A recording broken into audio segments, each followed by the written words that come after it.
Hello बच्चों, क्या हाल चाल।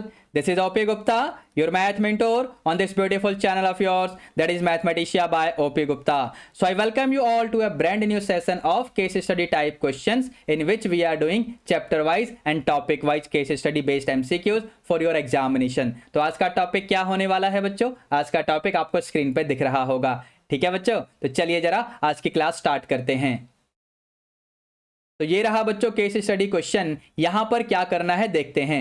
Mister Manjeet wants to donate a rectangular plot of land for a school in his village.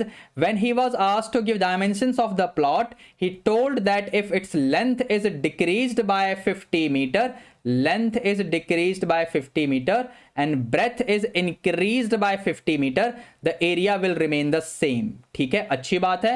If the length is decreased by 20 meter and breadth is decreased by 10 meter, the area will also decrease by this much. ठीक है, based on the information given above answer the following questions. यहां पर diagram के हिसाब से आप लोग देख पा रहे होंगे बच्चों, जो भी आपका रेक्टेंगुलर प्लॉट है ना, उसका लेंथ और विड्थ यहां पर एक्स और वाई आपको शो किया गया है। ऐसा क्वेश्चन हमने पहले किया है, ऐसा क्वेश्चन पहले सॉल्व किया है, ये क्वेश्चन सॉल्व नहीं किया है, ये तो पहली बार सॉल्व करने जा रहे हैं। चलो जरा काम शुरू करते हैं। अब ये बात तो आप लोगों को पता ही होगी बच्चों कि area of rectangle will be its length into its breath. ठीक है, अब यहां पर कंडीशंस क्या दे रखी हैं? कंडीशन दे रखी है कि अगर लेंथ को डिक्रीज किया जाए 50 मीटर, ठीक है ना, और ब्रेथ को इंक्रीज किया जाए 50 मीटर, समझे, तो ब्रेथ को इंक्रीज कर दिया और इस केस में आपके एरिया पे कोई फर्क नहीं पड़ेगा, एरिया सेम रहेगा। समझे। अब जरा इसको सिंप्लीफाई करते हैं, क्या आएगा देख लेते हैं जरा। एक्स वाई इक्वल टू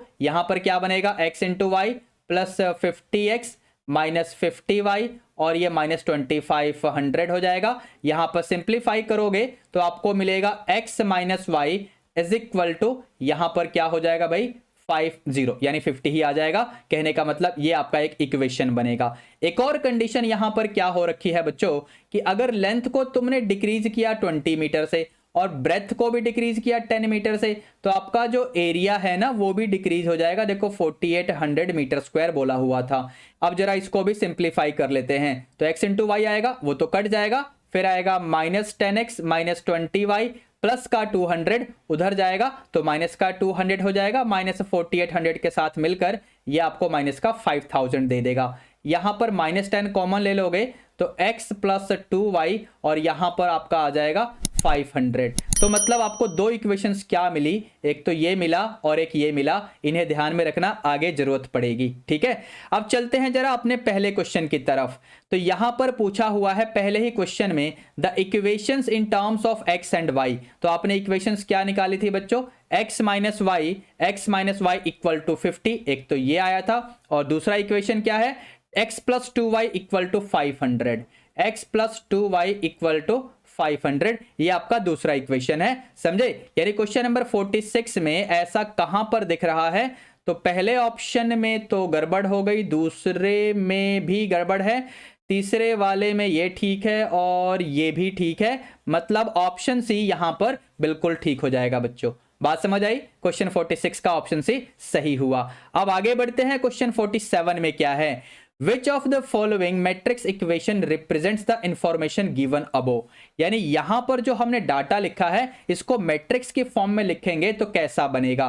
देखो यहां पर x और y के कोफिशिएंट लिखो, तो 1 माइनस 1, यहां पर 1 और यहां पर 2, फिर यहां पर x और y यानी वेरिएबल लिखेंगे और यहां पर आपका कांस्टेंट आ जाएगा, मतलब ये 50 और ये आपका 500। ठीक है बच्चों, अब देखते हैं जरा 1 माइनस 1 1 2 ऐसा कहां पर है 47th क्वेश्चन में। तो यहां पर 1 माइनस 1 और देखो ये तो गड़बड़ कर दी ना, ये तो यहीं पर गड़बड़ कर दी, एलिमेंट 2 और ये 1 की पोजीशन अल्टर हो गई। 1 माइनस 1 1 2 यानी ये तो ठीक है एक्स वाई और ये बिल्कुल ठीक है। कहने का मतलब ऑप्शन बी यहां पर बिल्कुल ठीक हो जाएगा। आप फिर से मैच करके देख लो, 1 माइनस 1 1 2 ठीक है, और एक्स वाई 50 500 चेक कर लो। ठीक है, 47th क्वेश्चन बिल्कुल ठीक हो गया। अब आगे बढ़ते हैं जरा, क्वेश्चन 48 को देखते हैं। क्वेश्चन 48 में हमसे क्या पूछा है, the value of x length of rectangular field is. देखो आपको इन दोनों इक्वेशंस को सॉल्व करनी पड़ेंगी। अब सॉल्व करने के लिए मैट्रिक्स मेथड से करो या फिर डायरेक्टली कर दो, देखने कौन आया है। मैं कैसे करूं, मैट्रिक्स मेथड से करूं या फिर डायरेक्ट करूं? चलो फिलहाल डायरेक्ट करके देखते हैं। तो यहां पर ये बनेगा आपका x minus y equal to 50, मैं दोबारा लिख रहा हूं x minus y equal to 50, और दूसरा इक्वेशन था x plus 2y equal to 500। एक बार रिकन्फर्म कर लेते हैं, ठीक है, बिल्कुल ठीक है ना। अब यहां पर इसको सॉल्व करने के लिए मैं क्या करूंगा भाई, ये देखो साइन चेंज कर दो, x कैंसिल होगा, -3y ये बनेगा आपका -450, ठीक है। यहां पर आपको मिलेगा y इक्वल टू 150, हमें y नहीं x निकालना है, तो y की वैल्यू को यहां डाल दो, तो x की वैल्यू आएगी y प्लस 50, यानी 150 प्लस 50 यानी 200 मीटर्स, यानी ऑप्शन डी को आप चेक कर सकते हैं, क्वेश्चन 48 का ऑप्शन डी सही हो जाएगा। तो लेंथ आपको मिल गया, मतलब x की वैल्यू आपको मिल चुकी है।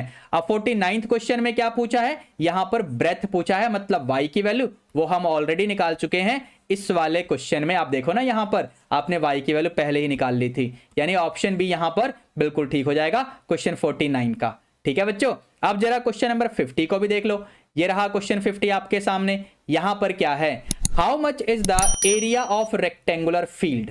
देखो अगर आपको याद हो, एरिया ऑफ रेक्टेंगुलर फील्ड को हमने x इंटू वाई से रिप्रेजेंट कर दिया था। ये देख लो यहां पर एरिया मैंने लिखा हुआ है, ये रहा, ठीक है। तो x इंटू वाई, ठीक है, ये एरिया है। x और y की वैल्यू आप लोग निकाल चुके हैं। x की वैल्यू क्या थी बच्चों, 200, और y की वैल्यू क्या थी, तो 150। 15 टू जा 30, ठीक है, और यहां पर 1 2 3, ये 3 जीरो भी आपको लगाने पड़ेंगे, यानी यहां पर आप चेक करो तो कौन से वाला, ऑप्शन सी वाला बिल्कुल आपको ठीक दिख रहा होगा। यहां डायमेंशंस मीटर में है, इसलिए एरिया मीटर स्क्वायर में आएगा, ठीक है बच्चों, यानी ऑप्शन सी सही हो जाएगा क्वेश्चन नंबर 50 के लिए। तो बस बच्चों, इसी के साथ हम लोगों ने आज का केस स्टडी टाइप क्वेश्चन तो सॉल्व कर लिया। अब हम लोग मिलेंगे नेक्स्ट लेक्चर में। Till then be good, take care, all the best, thank you.